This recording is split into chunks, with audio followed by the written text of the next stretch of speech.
नमस्कार साथियों, current affairs में आपका स्वागत है। टाइफून कालमेगी के बाद फिलीपींस में एक बार फिर सुपर टाइफून फंगवोंग ने दस्तक दी है।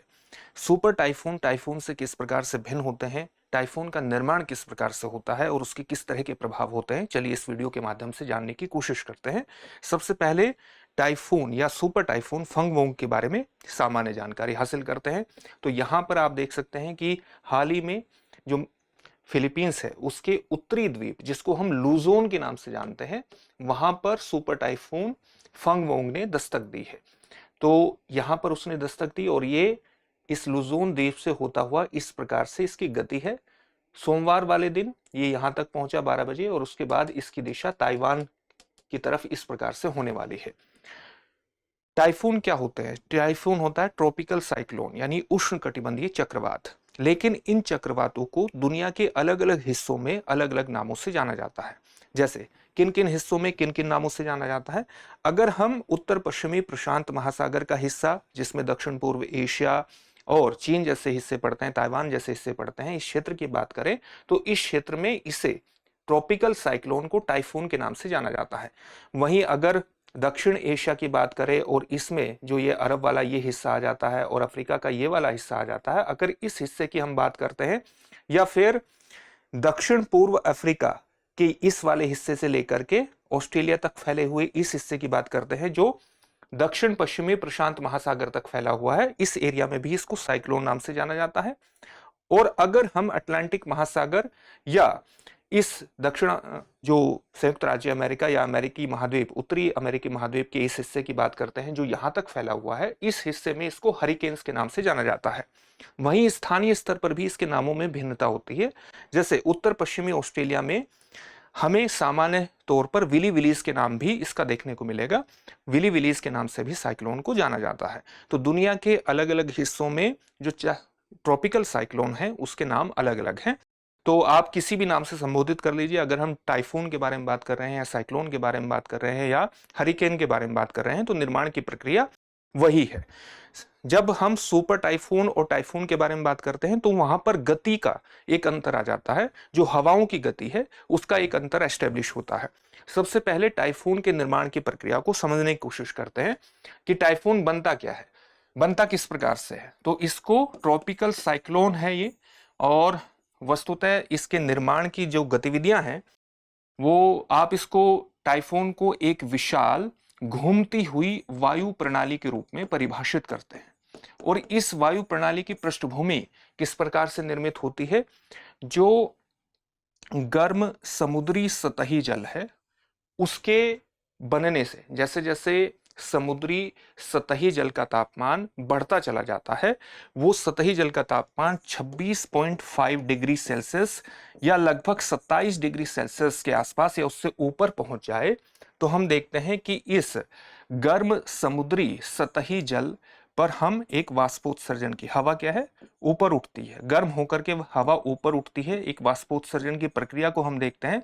और ऊपर उठ करके जब ये ठंडी हवा के संपर्क में आती है तो इससे किस प्रक्रिया का निर्माण होता है? संघनन की प्रक्रिया, जिससे बादल बनते हैं। और संघनन की प्रक्रिया का जब प्रोसेस स्टार्ट होता है तो इससे जो ये गर्म हवा ऊपर उठ रही थी और धीरे धीरे ठंडे वातावरण के संपर्क में आने के बाद ठंडी होती है और बादल निर्माण की प्रक्रिया स्टार्ट होती है, तो ये लेटेंट हीट, जो इसमें हीट होती है, उष्मा होती है, वो उष्मा छोड़ती है। इससे आसपास की जो वायु है वो भी गर्म हो जाती है। जब आसपास की वायु गर्म होती है तो ये फिर इसको अपलिफ्ट मूवमेंट इसको बढ़ाती है। यानी ये जितना ज्यादा गर्मी होगी, समुद्री जल, यहाँ का तापमान जितना ज्यादा होगा उतनी ही ज्यादा हीट छोड़ेगी, और जितनी ज्यादा हीट छोड़ेगी उतना ही फिर ऊपर आसपास की वायु गर्म होकर के ऊपर की ओर जाएगी। तो जितना ज्यादा गर्मी होगी उतना ही ज्यादा जो चक्रवात है या टाइफून है या हरिकेन है उतना ही ज्यादा शक्तिशाली होगा। अच्छा, आप देखेंगे कि ये इस प्रकार से घूमती है, एक सर्पिला कार इस प्रकार से ये पूरा सिस्टम बनाती है। क्यों बनाती है?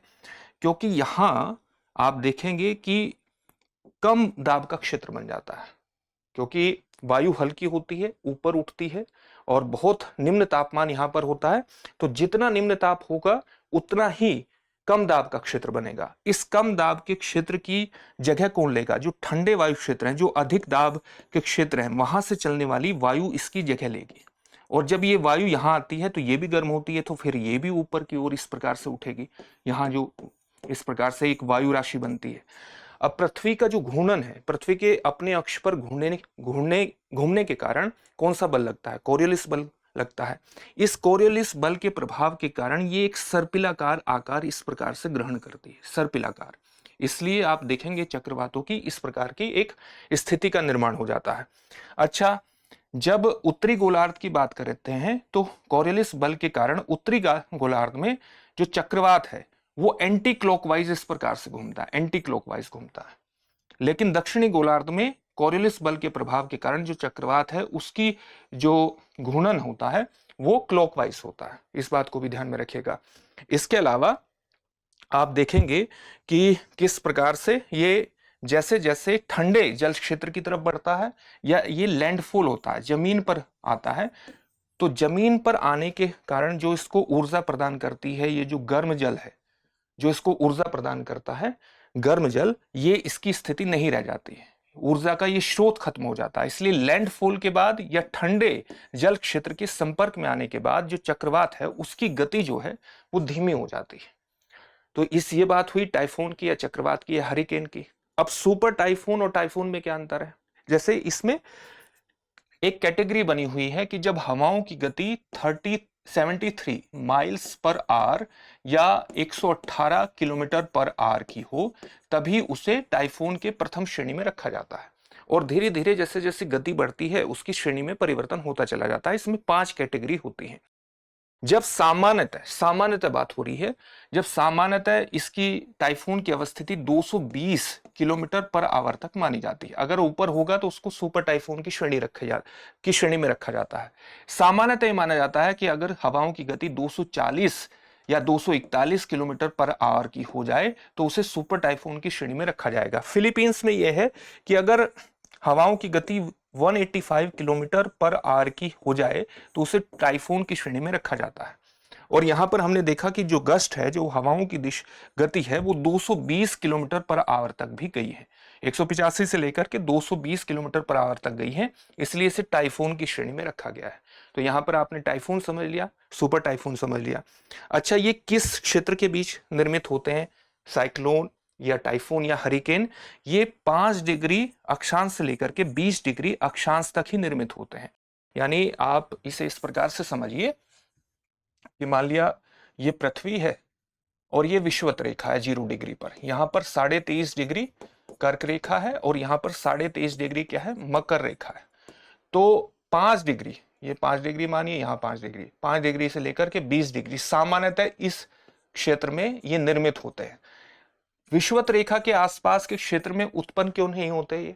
क्योंकि यहां पर जो पृथ्वी के घूर्णन बल के कारण कोरियोलिस बल लगता है वो कितना होता है? 0 होता है। इसलिए विषुवत रेखा के आसपास चक्रवात निर्माण नहीं होता, चक्रवात निर्मित नहीं होते हैं।